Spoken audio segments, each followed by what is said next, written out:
The grand chamber of the Galactic Council fell silent as the massive obsidian doors slowly parted. Admiral Thomas Reed stepped forward, his weathered face betraying none of the anxiety churning within. Behind him followed 4 other humans: diplomat Elena Vargas, scientist Dr. Marcus Okonkwo, intelligence officer Jack Blackwood, and linguistic specialist Priya Sharma. They represented humanity's first official delegation to the Council after decades of being systematically excluded from galactic affairs. The chamber itself was breathtaking, a vast amphitheater carved from what appeared to be a single piece of crystalline material, housing representatives of over 3,000 species. Bioluminescent markers highlighted the various sectors, alliances, and federations. The human delegation seemed insignificant against this backdrop of cosmic diversity. Species 3426b, designation human, approached the central platform, boomed a voice that seemed to come from everywhere and nowhere at once. As they walked forward, Reed noticed the dismissive glances, the whispered communications, and even occasional signs of amusement from the gathered representatives. For 50 years since humanity discovered faster-than-light travel, the Galactic Council had classified Earth as a non-essential developmental zone, a polite term for planets deemed too primitive or inconsequential to merit full membership. The Supreme Arbiter, a towering cephalopod-like being known as Archon Vex, regarded them with compound eyes that reflected the chamber's lights in dazzling patterns. "Humans of Earth," the translator relayed. "You have been summoned to answer for violations of Sector 7 non-interference protocols. Evidence suggests your kind has established unauthorized colonies in the Proxima Centauri system, deployed unregistered quantum communication relays, and, most concerning, developed military capabilities inconsistent with your technological classification." Reed stepped forward, standing tall. "With respect, Archon, we were never informed of these protocols. For 50 years, our transmissions went unanswered. Our ships were redirected away from established trade routes, and our ambassadors were denied audience." A ripple of murmurs crossed the chamber. "The Council does not recognize claims of ignorance," the Archon continued. "The penalty for these violations is immediate quarantine of your solar system for a standard period of 100 cycles." Elena stepped forward beside Reed, her diplomatic training evident in her measured tone. "Perhaps before passing judgment, the Council might benefit from understanding why a supposedly insignificant species has managed to achieve what you claim we have." The Archon hesitated, compound eyes narrowing. "Explain." Reed exchanged a knowing glance with his team. This was the opening they'd been waiting for. Dr. Okonkwo activated a small device on his wrist, and a holographic display materialized in the center of the chamber, showing not Earth or human accomplishments, but rather detailed intelligence on every major conflict, resource shortage, and political crisis affecting the Council's member worlds. "We've been watching," Reed said simply, "and we've been preparing." The display expanded, revealing vast amounts of data, trade routes, military deployments, secret alliances, and political scandals, all information the Council believed was secure from outsider eyes. The chamber erupted in chaos as representatives recognized their own world's secrets laid bare. "This is impossible," hissed a reptilian delegate, scales flaring in agitation. "They are a primitive species." The Archon's massive form seemed to contract slightly, tentacles curling inward. "How did you obtain this information?" Jack Blackwood stepped forward, his military bearing unmistakable despite his civilian clothes. "You ignored us, Archon. That was your first mistake. Your second was assuming that because we couldn't travel among your worlds, we couldn't observe them." Dr. Okonkwo expanded one section of the display. 50 years ago, humanity discovered not just faster-than-light travel, but something far more valuable, a method to detect and decode tachyon communications across vast distances. "While you were busy dismissing us as primitives," Priya added, "we were listening to every transmission, decrypting your codes and learning your languages. All of them." The Archon's tentacles writhed in what the humans recognized as a sign of extreme distress. "This information is classified at the highest levels. Access alone warrants immediate destruction?" Reed interrupted. "Yes, we're familiar with Council Directive 5591. We're also familiar with the terms of the Treaty of Aldenar. which states that any species able to decode Level 9 communications is automatically granted observer status on the Council. Elena smiled diplomatically. We aren't here as violators, Archon. We're here to claim our rightful seat. A tense silence fell over the chamber. This is unprecedented, the Archon finally said, voice modulated to a lower frequency. The Treaty of Aldenar has never been invoked in this manner. Perhaps, Reed replied, because you've never encountered a species you underestimated quite so badly. Blackwood touched a control on his wrist, and the holographic display changed to show a stellar map, with hundreds of blinking points of light. These are automated observation platforms we've positioned throughout Council space. If we don't check in every 6 hours, they release everything we know to every world in the galaxy. The Archon's color shifted to a deep purple. You threaten the Council? No, Elena said smoothly. We're simply ensuring our safety while we negotiate the terms of humanity's inclusion in galactic affairs. After 50 years of isolation, you can understand our caution. Dr. Okonkwo stepped forward. We have much to offer, Archon. Human innovation has solved problems your worlds still struggle with. We've developed technologies that complement rather than copy those of the Council races. Priya nodded.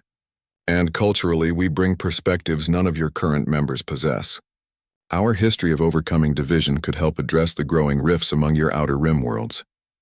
The Archon conferred with several advisors, a rapid exchange of clicks, whistles, and light patterns that even the humans' advanced translators couldn't fully decode. Finally, it addressed them again. The Council will recess to consider your unusual petition. You will be escorted to diplomatic quarters until we reconvene. As heavily armed guards surrounded them, Reed maintained an expression of calm confidence. Only when they were alone in their assigned chambers did he allow himself a small smile. Phase 1 complete, he said quietly.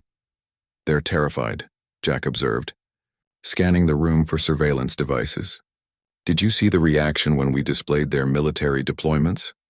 Elena nodded. The diplomatic corps has been predicting this for years. Show strength too early, they attack. Show weakness, they ignore us. But show that we know their secrets, and they have no choice but to deal with us, Reed finished. But don't celebrate yet. The real challenge begins when they recover from the shock. Dr. Okonkwo was studying readouts on his tablet. The observation platforms are working perfectly. We're receiving real-time data on Council communications. What are they saying? Priya asked, joining him. Exactly what we predicted. The militant factions want us eliminated immediately. The pragmatists are arguing that would only trigger the release of information. And the progressives, few as they are, see us as potential allies. Reed nodded grimly. Now we wait to see which faction prevails. A soft chime indicated someone at their door. When it slid open, a slender alien with iridescent skin stood there, flanked by guards. I am Diplomatic Liaison Noor, the alien said in perfect English. I've been assigned to ensure your comfort during deliberations. A spy to watch us, Jack muttered under his breath. You are perceptive, Lieutenant Blackwood, Noor replied, hearing perfectly despite the low volume. Yes, I'm here to observe. But I am also genuinely curious. No species has ever challenged the Council in this manner. Perhaps it was long overdue, Elena suggested. Noor tilted its head, an eerily human gesture. Perhaps. But you should know the Council is divided on how to respond. Some argue that your knowledge makes you too dangerous to be allowed into galactic society. And what do you think, Liaison Noor? Reed asked. The alien's skin shifted through several colors before settling on a deep blue. I think a species clever enough to decode our most secure communications while being actively ignored might be exactly what the Council needs right now. What do you mean? Priya asked. The Council is stagnant, Noor said, lowering its voice. Has been for centuries. New ideas are suppressed in favor of stability, but stability has become stagnation, and stagnation will eventually mean collapse. It glanced at the guards, then back to the humans. Not everyone agrees with how your species has been treated. Reed exchanged glances with his team. This was unexpected. A potential ally within the Council structure.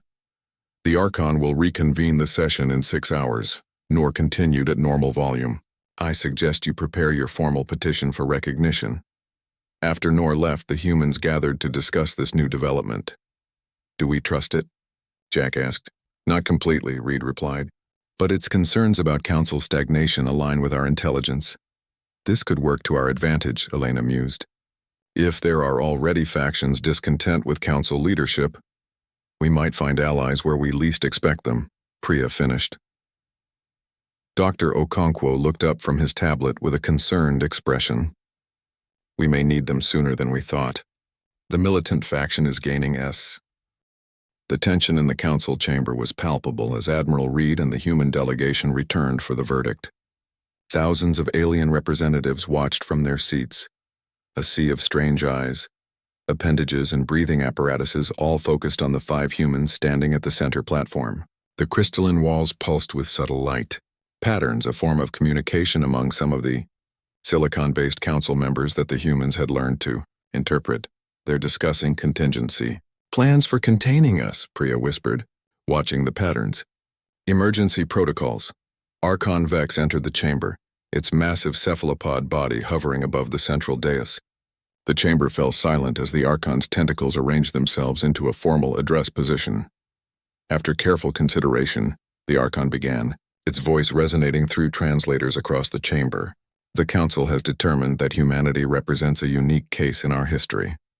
Reed stood firm, hands clasped behind his back in a military posture that projected confidence he didn't entirely feel. The Treaty of Aldenar provisions you cited are valid, the Archon continued. However, your methods of obtaining Council information violated numerous security protocols. This presents us with a dilemma. Elena stepped forward. If I may address the Council? The Archon's tentacles twisted in what the humans recognized as reluctant permission. Distinguished representatives, Elena began, her voice calm and measured. Humanity did not choose isolation. For 50 years, we reached out to the stars, seeking connection with galactic civilization. Our signals were ignored, our ships redirected, our attempts at contact dismissed. She gestured to the vast chamber. We knew we weren't alone. We detected your transmissions, observed your ships passing through our neighboring systems, yet you chose to keep us in the dark, a decision made without our knowledge or consent. The Archon's color darkened. The Council has established protocols for integrating new species. Your interference with these protocols was necessary, Reed interjected. When faced with deliberate exclusion, we had 2 choices: accept isolation or find our own path forward. We chose the latter. A tall avian being rose from the diplomatic section. I am Ambassador Krell of the Varan Confederacy. We have reviewed the human data regarding Council, decisions about Earth. The evidence suggests a deliberate policy of containment rather than standard integration. Protocols.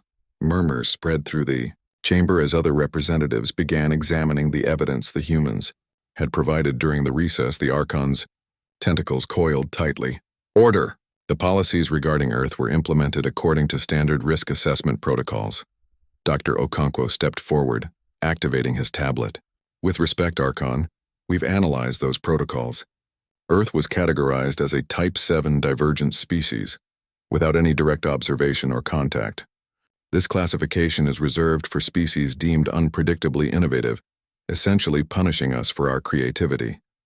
More representatives began conferring among themselves, and Reed could see the balance shifting. Their strategy was working, introducing doubt about the Council's methods, appealing to the fairness that even alien cultures seem to value. Furthermore, Jack added, we discovered monitoring stations in our outer solar system, devices designed to observe us without our knowledge. This goes beyond non-interference. It represents active surveillance, a security measure, the Archon countered, but its voice had lost some of its earlier confidence. Suddenly, a new representative stepped onto the speaking platform, Liaison Noor, its iridescent skin now a bold golden hue that signaled a formal declaration.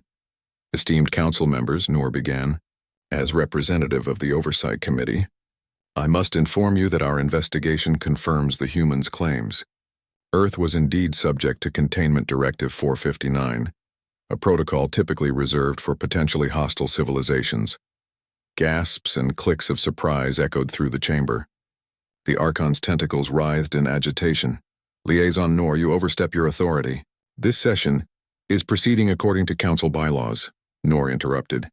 Section 12, Paragraph 7. When evidence of protocol misapplication is presented, the Oversight Committee may address the Council directly. The chamber erupted in chaos as representatives demanded explanations. Reed exchanged glances with his team. None of them had expected this level of support from within the council structure. After several minutes of disorder, the Archon managed to restore relative calm. Its color had shifted to a deep, angry crimson. Even if certain irregularities occurred in Earth's classification, the fact remains that humans have amassed unauthorized intelligence on council operations.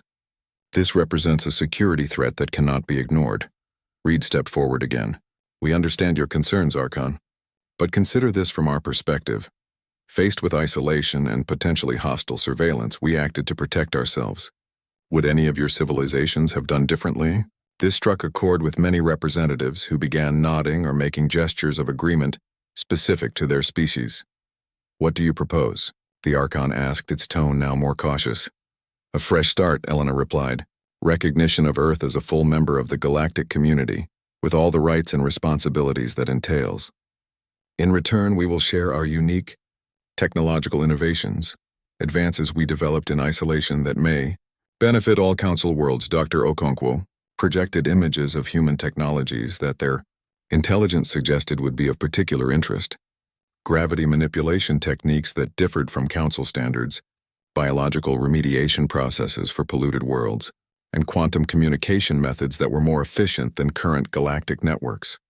The representative's interest was obvious, even across species barriers. The Varan ambassador rose again. I move that we grant Earth provisional membership status while a full investigation into their classification is conducted.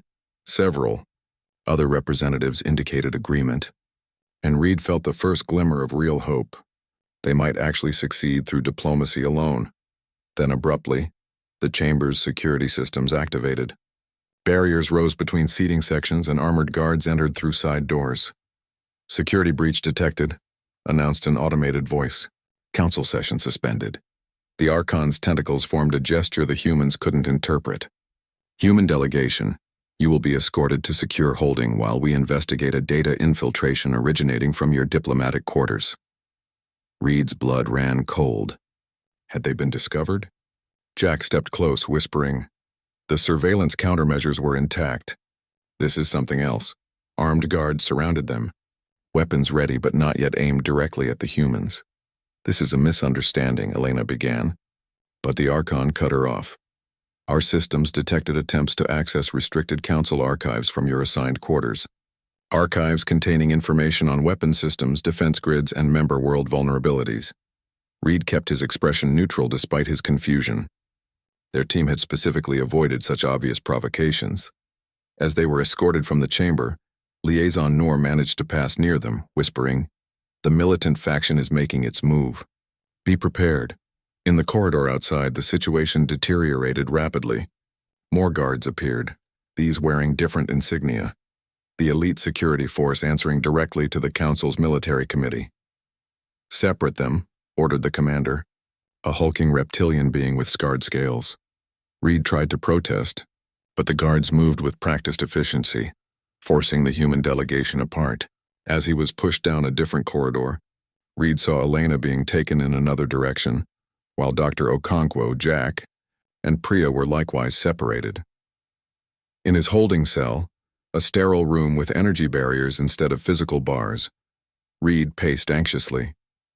Their careful plans were unraveling. Without contact with his team or their hidden communication devices, they couldn't coordinate or call for help if needed. After what seemed like hours, the door to his cell block opened. Instead of guards, Liaison Noor entered, accompanied by Ambassador Krell of the Varan Confederacy. We don't have much time, Noor said urgently. The data breach was fabricated by the military committee. They're using it as pretext to isolate your delegation while they prepare more aggressive measures. What kind of measures? Reed asked, though he could guess. Ambassador Krell's feathers rustled anxiously. A strike force has been dispatched to your solar system. They're calling it a containment operation, but the fleet composition suggests something more permanent. Reed's heart sank. This was exactly the scenario they had hoped to avoid. We need to contact my people, he said urgently. How long until the fleet reaches Earth? Approximately 16 hours, Noor replied. But we may be able to help. Not everyone on the council agrees with this action. In fact, your revelations have exposed divisions that have been growing for centuries. What do you mean? Reed asked. Krell stepped closer to the energy barrier. The council has become increasingly authoritarian, Admiral. Many member worlds have grown restive under policies that benefit the founding species at the expense of newer members.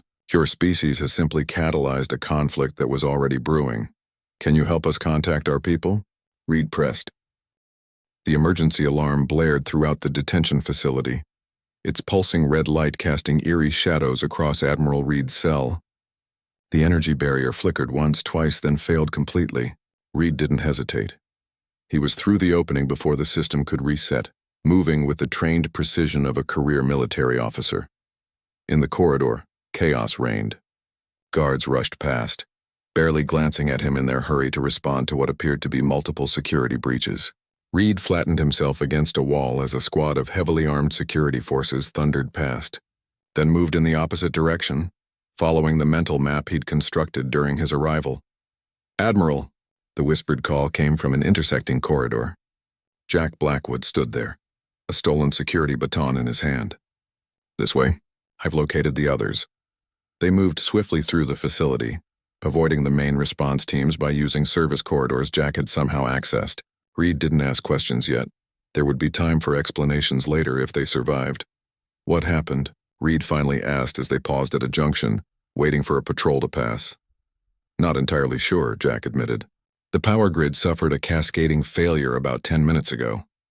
Looks like someone decided to help us out."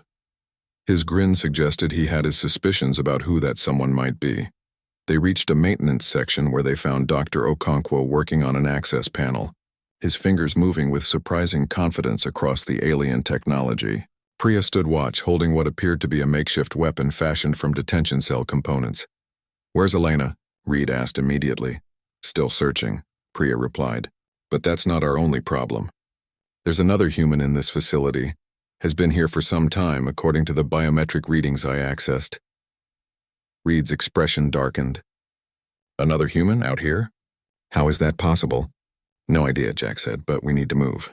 This section will be locked down in approximately 3 minutes when the backup systems finish rebooting." Dr. Okonkwo looked up from his work. "Almost done. This access panel will let us into the central security hub. From there we can locate Elena and this mystery human." "And then?" Priya asked.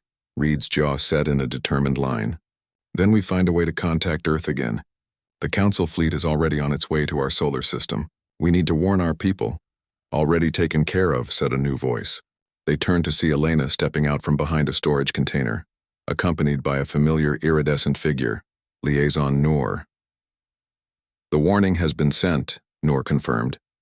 "But we must hurry. The military committee has ordered this entire facility purged once the systems reset." "Purged?" Jack asked, though his expression suggested he already understood. "Complete sterilization," Noor said grimly. "No evidence, no witnesses."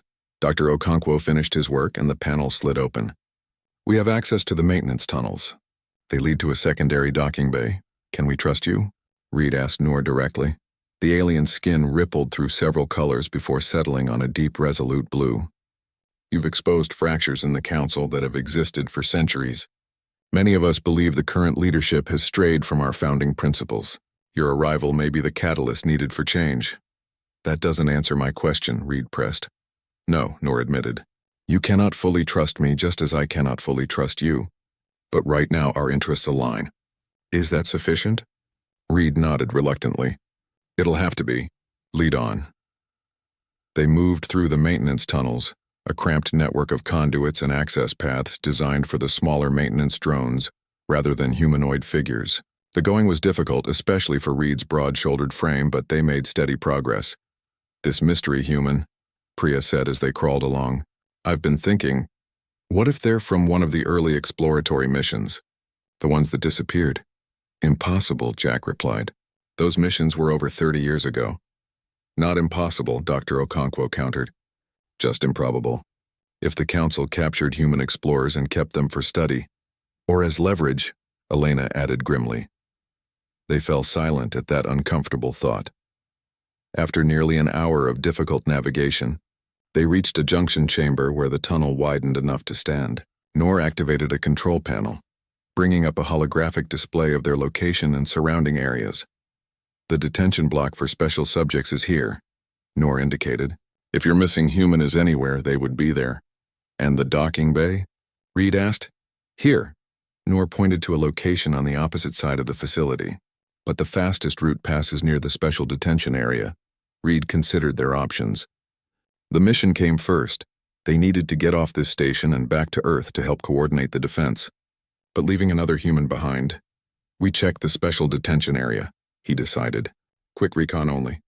If extraction is too risky, we continue to the docking bay. No one argued. Despite the urgency of their situation, none of them could stomach abandoning a potentially captive human without at least trying to help. They continued through the tunnels until they reached an access point near the special detention area. Nor bypassed the security with practiced ease, and they emerged into a sterile white corridor lined with heavily secured doors. Cell 7, Priya whispered, checking her neural interface. That's where the human biosignature is coming from. The cell in question was more heavily secured than the others, with a dual-layer energy barrier and multiple biometric locks. Dr. Okonkwo examined the control panel, shaking his head. This would take hours to crack without proper equipment. Allow me, Nor said, placing a specialized device against the panel. This is an administrator override. It will only work once before the system flags it. The locks disengaged with a soft hiss and the energy barriers faded. The door slid open to reveal a Spartan cell containing a single occupant, a human woman with steel gray hair and the bearing of someone who had endured years of hardship without breaking. She looked up at them without surprise, as if she had been expecting visitors. Took you long enough, she said, her voice raspy from disuse. I've been waiting 28 years for a rescue.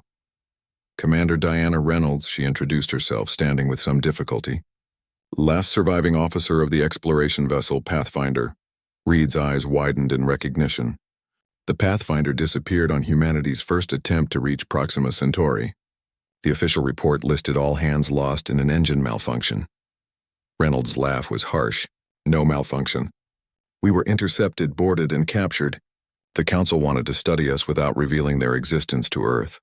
My crew was eliminated one by one after their usefulness ended. Why keep you alive? Jack asked. Because I was the captain, Reynolds replied simply. I had command codes and protocols they couldn't extract. And later because I became a valuable test subject for their long-term studies on human psychology and resilience. Elena helped the commander stand. Despite her years of captivity, Reynolds appeared remarkably fit, though significantly older than her official age would suggest. We need to move, Nor urged, checking a monitoring device. Security teams are redirecting to this sector. They retreated to the maintenance tunnels, moving as quickly as Reynolds' condition allowed toward the docking bay.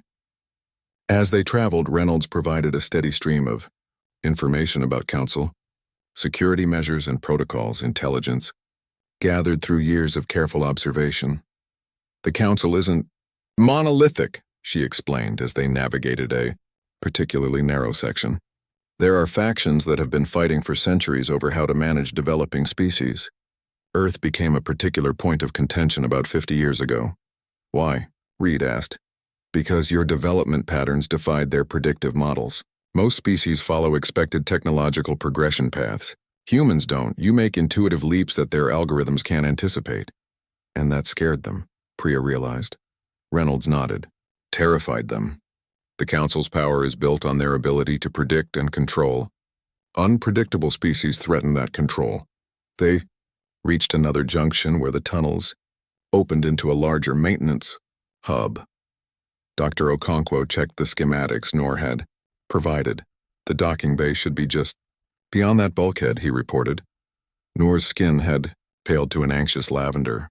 There are active security protocols throughout that section. We'll need a diversion.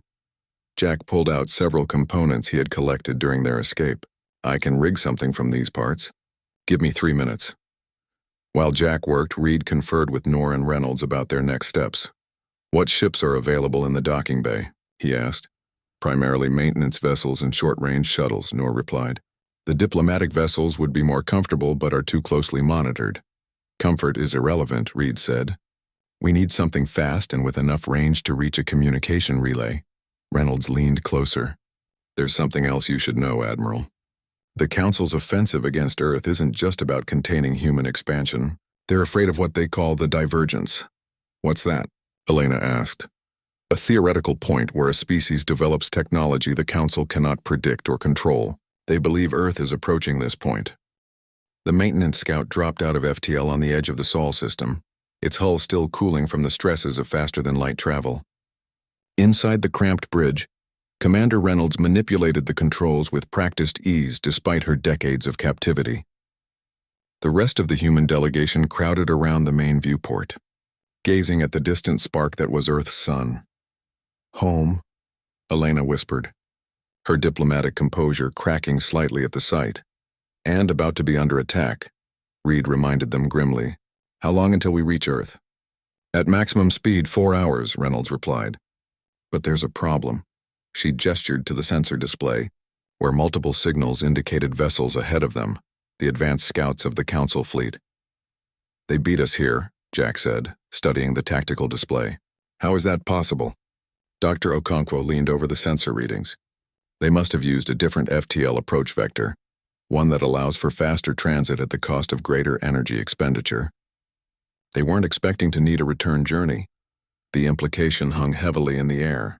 The Council fleet hadn't come to warn or contain Earth. They had come to eliminate the human threat permanently. Can we slip past them? Priya asked. Reynolds frowned, analyzing the patrol patterns. Unlikely. They've established a standard quarantine grid, designed to detect and intercept any vessel larger than a personal transport. Then we go dark, Reed decided. Power down to minimal life support. Use the system's gravity wells to accelerate us and drift past their perimeter. That could work, Reynolds agreed, already adjusting their course. But it'll add hours to our journey time. We don't have hours, Jack pointed out. The main Council fleet will arrive soon. Reed's face hardened as he made a difficult decision. We need to split up. Commander Reynolds, you and Dr. Okonkwo continue to Earth using the stealth approach. The rest of us will take the escape pod and allow ourselves to be captured. That's suicide, Elena protested. No, it's a distraction, Reed countered. When they detect the escape pod, they'll divert resources to intercept us. That should create a gap in their perimeter for the scout to slip through. And what happens after you're captured? Reynolds asked. We've been interrogated by the Council before, Reed said with a grim smile. We know their techniques. We can hold out long enough for Earth to be warned. No one liked the plan, but they recognized its necessity. While Reynolds and Dr. Okonkwo prepared the scout for silent running, the others loaded the escape pod with minimal supplies. Stay off standard communication channels, Reed instructed Reynolds. When you reach Earth, use the emergency protocol we established before leaving. Ultraviolet sunrise. Reynolds nodded. Good luck, Admiral. Same to you, Commander. Earth is counting on us, all of us. The escape pod separated from the scout with a soft thud, its minimal propulsion system pushing it toward the inner system on a course that would inevitably cross the Council patrol grid. Behind them, the maintenance scout powered down to near dormancy, becoming little more than another piece of space debris drifting through the solar system. Inside the cramped escape pod, Reed, Elena, Jack, and Priya prepared themselves for capture. They carried no weapons or technology that might help the Council. Everything critical had been left with Reynolds and Dr. Okonkwo. How long do you think we'll need to distract them? Jack asked. As long as possible, Reed replied. Every minute we keep their attention is another minute for Earth to prepare. They didn't have to wait long. Less than an hour after separation, their sensors detected Council vessels changing course to intercept them. Here they come, Priya said quietly. A massive Council patrol ship appeared ahead of them, its sleek hull bristling with sensor arrays and weapon emplacements. The escape pod's communication system crackled to life. Human vessel, you have entered restricted space. Power down all systems and prepare to be boarded. Reed nodded to Elena, who opened the channel. This is Diplomat Elena Vargas of Earth. We request asylum and safe passage to our homeworld. The response was immediate and cold. Request denied. Power down or be destroyed. They complied, having expected nothing else. The patrol ship extended a docking tube, and moments later, Heavily armed Council security forces boarded the pod. The humans were separated, restrained, and transported to the patrol ship's detention center. Reed found himself in an interrogation chamber, secured to a chair designed for a different species entirely. A tall insectoid being entered, different from any Council representative he had seen before. "I am Inquisitor Zeth," the being clicked, its mandibles moving in precise patterns. "You will answer my questions truthfully, Admiral Reed." "I'll answer what I can," Reed replied calmly. The Inquisitor tilted its head. "Your cooperation is noted but unnecessary. We have methods that do not require your willing participation." "I'm aware of your neural scanning technology," Reed said. "I'm also aware of its limitations when dealing with unfamiliar species." The Inquisitor's compound eyes gleamed. "Your species has been studied extensively, Admiral. The neural patterns of humans are well documented in our databases." Reed allowed himself a small smile. "Are they?" Something in his tone must have registered with the Inquisitor, who paused before continuing. "Where is the rest of your vessel? Our scans indicated a larger craft before we detected your escape pod." "Destroyed," Reed lied smoothly. "We were attacked by pirates near the Kuiper Belt. The pod was all that survived. Pirates do not operate in this system. They do now. The Council's preoccupation with Earth has created opportunities for less savory elements." The interrogation continued for hours, with the Inquisitor cycling through various techniques: threats, psychological manipulation, and finally the neural scanner. Reed submitted to the procedure without resistance, knowing what would happen. The scanner activated its energy field surrounding Reed's head. The Inquisitor monitored the results with increasing agitation. "This is impossible," it finally stated. "Your neural patterns are scrambled." Reed said nothing, conserving his energy. The neural implants all 5 humans carried had been specifically designed for this eventuality, creating artificial thought patterns that would render Council scanning technology useless. Meanwhile, on another deck, Elena faced her own interrogation. A different Inquisitor, this one resembling a reptilian humanoid, circled her slowly. "Your diplomatic status provides no protection here," the Inquisitor hissed. "This is a military operation, which makes your actions a clear violation of the Treaty of Aldenar," Elena replied calmly. "The treaty your own Archon acknowledged was valid. The treaty is irrelevant. The Council has determined humanity represents an unacceptable threat." Elena tilted her head. "Because we don't fit your models? Because we develop in ways you can't predict?" The Inquisitor stopped circling. "Because you have demonstrated hostile intent through unauthorized surveillance of Council operations. We were protecting ourselves from a civilization that had been secretly observing us for decades. Would your people have acted differently?" The question clearly struck a nerve, but the interrogation continued, following the same pattern as Reed's, eventually culminating in an unsuccessful neural scan. Jack and Priya underwent similar experiences, each revealing nothing useful despite hours of questioning. As planned, they were keeping the Council forces occupied, directing attention away from the silent scout carrying Reynolds and Dr. Okonkwo. Aboard that scout, Reynolds navigated through the debris field of the outer planets, using the minimal power signature to avoid detection.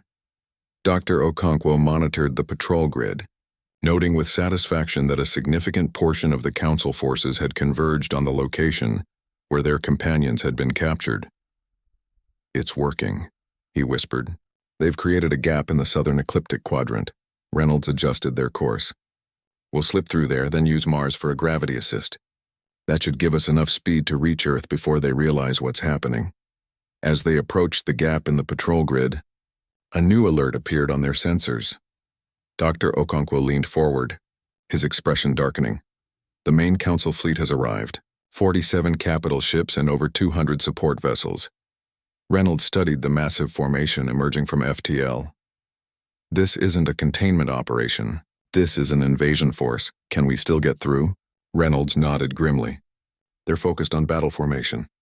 If we time it right, we can slip past during their deployment sequence." The maintenance scout drifted silently through the gap, its minimal power signature lost amid the radiation and debris of the solar system. As they passed the orbit of Neptune, Dr. Okonkwo activated a secure quantum transmitter, one of the technologies humanity had developed in secret. "Ultraviolet sunrise," he transmitted on the coded frequency. Council Fleet in system. 47 capital ships plus escorts. Admiral Reed and team captured. Repeat ultraviolet sunrise, the message sent. They powered the transmitter down again and continued their stealthy approach to Earth. On the Council patrol ship, the interrogations had finally been suspended. The 4 humans were confined to separate detention cells, allowed to rest while the Inquisitors consulted with their superiors. The void between Earth and its moon erupted with energy as the Council fleet fired its first coordinated barrage. Massive energy weapons designed to shatter planetary defenses lanced toward the human vessels, their power sufficient to vaporize anything in their path. But instead of destruction, the Council forces witnessed something unprecedented.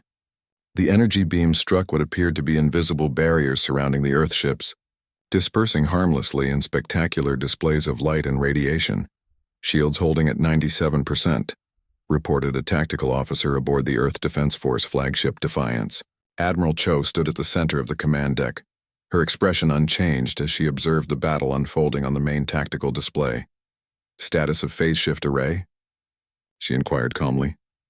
Fully charged and ready, Admiral. Chu nodded once. Designate primary targets, their command vessels only. Minimum necessary force.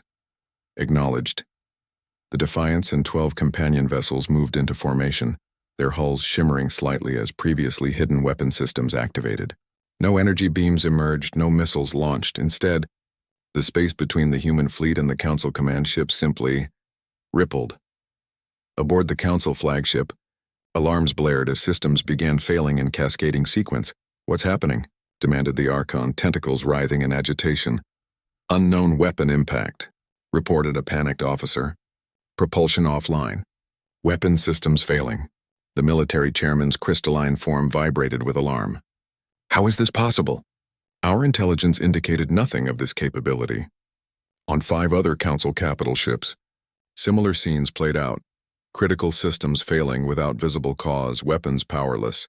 Engines dead in space. Admiral Cho's voice came through again on the command frequency. As you can see, Archon Vex, we could disable your entire fleet if we chose to. We've selected only your command vessels as a demonstration of restraint. Power down your remaining weapons and prepare to receive our representatives. In the detention section of the Council patrol ship, Reed felt the vessel shudder as its systems failed. The energy barrier of his cell flickered, then disappeared completely.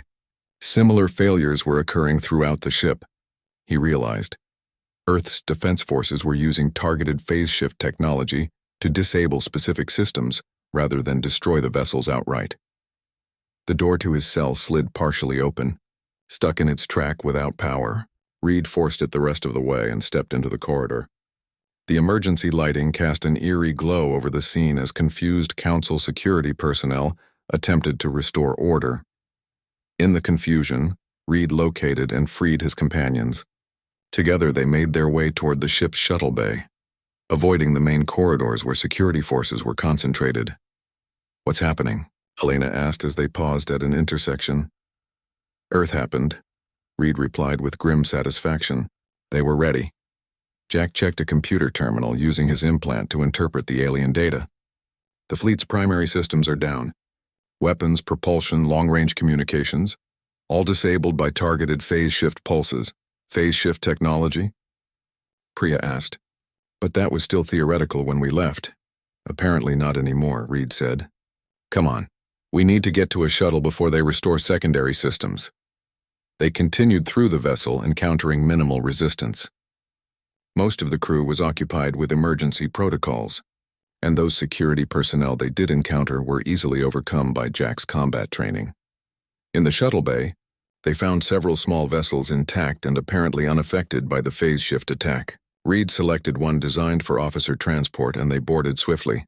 Can you fly this? He asked Jack, who was already examining the controls. The interface is similar to vessels we studied from Council data archives. Jack confirmed. Basic principles apply. I can get us out of here. As the shuttle detached from the disabled patrol ship, they had a clear view of the battle, or rather what remained of it. The Council fleet hung motionless in space, weapons silent, while the Earth Defense Force vessels maintained a precise formation around them. Look at that, Elena breathed. Pointing toward Earth, from their new vantage point. They could see what the Council had failed to detect until too late. A network of defense platforms in high orbit, their design unlike anything on record in Council archives. These weren't hastily constructed defenses. They were the product of decades of careful preparation, hidden from Council observation through methods that now seemed obvious. The dark side installations, Reed realized. Earth built its defenses where the Council couldn't see them. Not just built them, Jack added, studying sensor readings from their shuttle. Designed them specifically to counter Council technology. They've been preparing for this exact scenario for years. Their shuttle was quickly intercepted by Earth defense vessels, but recognition protocols allowed them to proceed toward the Defiance without incident. As they approached the flagship, Reed was struck by its design, clearly human in origin, yet incorporating elements that suggested influence from other technologies, perhaps even reverse-engineered from Council designs. They docked in one of the Defiance's auxiliary bays, where a reception team waited. To Reed's surprise, Commander Reynolds was among them, alongside Dr. Okonkwo. "Welcome aboard, Admiral," Reynolds greeted him. "Glad to see you made it out." "You too, Commander," Reed replied. "I take it your warning arrived in time?" "Just barely," Dr. Okonkwo answered. "But Earth's defenses were already at maximum readiness. Your earlier communications from the Council world had put all forces on alert." A young officer approached, saluting crisply. "Admiral Reed, Admiral Cho requests your presence on the command deck immediately. The Archon has agreed to negotiations." The command deck of the Defiance was a model of efficient design, with workstations arranged in concentric circles around a central command area. Admiral Cho, a slender woman whose calm demeanor belied her legendary tactical acumen, greeted Reed with a respectful nod. "Good work, Thomas," she said without preamble. "Your team's intelligence gave us the final pieces we needed." "Looks like Earth was more prepared than I expected," Reed observed, gesturing to the tactical displays showing the disabled Council fleet. "We've been preparing since the first hints of alien observation 50 years ago," Cho confirmed. "The phase shift technology was the final component. We completed testing just 3 months ago." "Perfect timing," Elena commented, joining them. Cho's expression turned serious. "The Archon has requested face-to-face negotiations. As our diplomat with the most Council experience, Ms. Vargas, I'd like you to lead the discussion with Admiral Reed as military advisor." Elena straightened, her diplomatic training taking over. "Of course, Admiral. What terms are we offering? That's for you to determine, within certain parameters." Cho activated a holographic display showing Earth's strategic objectives. "Our priority is recognition as a sovereign equal power, not as a subject species. We want guaranteed non-interference in human development and expansion, and we want answers about their policy of isolation and containment." Reed studied the display, noting contingency plans for various Council responses. "And if they refuse? Then we demonstrate phase shift capabilities on their home systems," Chu replied matter-of-factly. "Our range is greater than they know." The negotiation team transferred to a diplomatic vessel specially designed for interspecies meetings. As they approached the designated neutral zone between the fleets, Reed observed the Council's diplomatic shuttle emerging from the still-disabled flagship. The neutral venue was an ancient space station of unknown origin that had been discovered in the outer system decades earlier. Its existence kept secret from the Council by Earth's counterintelligence efforts. Its architecture was neither human nor Council, suggesting a third civilization had once inhabited the solar system. Inside the station's central chamber, Archon Vex waited, its massive cephalopod form now considerably less imposing than it had appeared in the Council chamber. Accompanying it were the military chairman and several other high-ranking Council officials. Elena led the human delegation into the chamber, her posture straight and confident. "Archon Vex, thank you for agreeing to these discussions." The Archon's skin had paled to a dull gray, a sign of stress or possibly illness in its species. "Diplomat Vargas, it seems we have much to reconsider regarding humanity's place in the galactic order." "Yes," Elena agreed simply. "We do." The discussions lasted for hours, with both sides presenting their positions and demands. The Council representatives were initially resistant to treating humans as equals, but their position weakened each time Admiral Cho sent updates on more Council ships being selectively disabled when they attempted to restore weapons systems. Finally, as the negotiation entered its 10th hour, the Archon made a startling admission. The Council's assessment of humanity was flawed. It stated, tentacles arranged in a formal pattern of concession. Your species does not follow predicted developmental patterns. This caused concern among the founding races. Concern isn't justification for attempted genocide, Reed pointed out bluntly. No,